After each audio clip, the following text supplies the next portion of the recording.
নমস্কার বন্ধুরা, আজ আবার চলে এসেছি মাদার কিচেন ব্লগ থেকে একটা রেসিপি করব। এই যে চিকেন করব, কি চিকেন করি সেটা পরপর দেখাচ্ছি।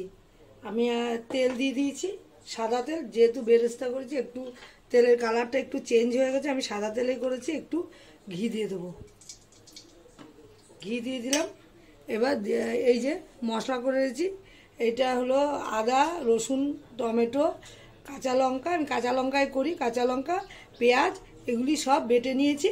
এক এক করে এগুলি দেব আর দেখাবো। যেহেতু মাংসটার মধ্যে এই যে চিকেনটার মধ্যে মেখে রেখেছি রেড চিলি, হলুদ, নুন মেখে রেখেছি, তেল দিয়ে দিয়েছি, হ্যাঁ, আর দুটো গোটা গোটা রসুন দিয়ে দিয়েছি, তেজপাতাও দিয়ে দিয়েছি, গরম মশলা ফোড়ন দেবো, দিয়ে তারপর এক এক করে দেখাচ্ছি। এই যে গরম মশলা ফোড়ন দিলাম,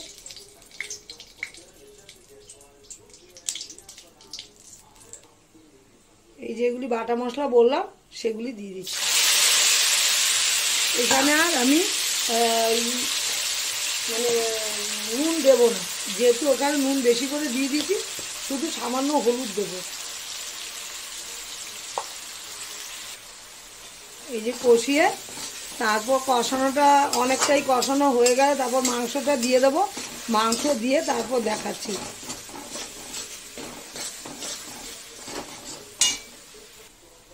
এই যে দিয়ে দিলাম মাখানো মাংসটা, প্রায় আধ ঘন্টার উপরে হবে, মেখে রেখে দিয়েছি। তাহলে কি অনেকটা নরম হয়ে যাবে, বেশি অত জল দিয়ে সেদ্ধ করতে হবে না। এমনি তো চিকেন তো এমনি নরম থাকে।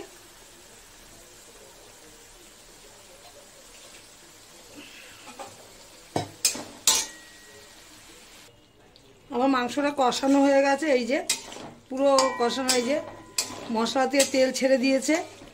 হ্যাঁ, এবার দিয়ে দেব জল।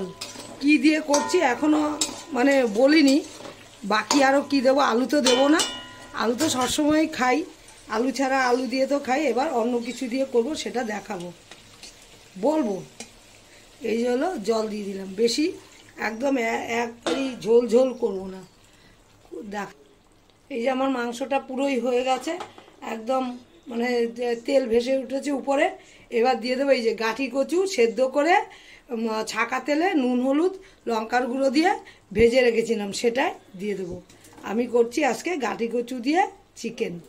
এই যে দিয়ে দিলাম, তারপর দিয়ে দেবো আবার বেরেস্তাটা দিয়ে দেখাবো। আমার গাঁঠি কচু দিয়ে চিকেনটা হয়ে গেছে, দেখুন, দেখতে তো দারুণ হয়েছে। এখনও চেকে পেকে দেখিনি, জানি না কেমন হয়েছে। আর এই যে দিয়ে দেবো হলো বিলাতি ধনেপাতা, এই যে কেটে রেখেছি কুচি কুচি করে, এই যে দিয়ে দিলাম বিলাতি ধনেপাতা। এই যে বেরেস্তা, আমি খুব পেঁয়াজ দিইনি, অল্প দুটো পেঁয়াজ দিয়েছি, প্রায় 500-র মতো চিকেন হবে, তার মধ্যে দুটো পেঁয়াজ দিয়েছি, অর্ধেকটা বেরেস্তা করেছি, অর্ধেকটা বেটে দিয়েছি, আর কুচিয়ে টুচিয়ে দিইনি। হ্যাঁ, আমার মতো কিন্তু একবার এরকম করে খেতে পারেন।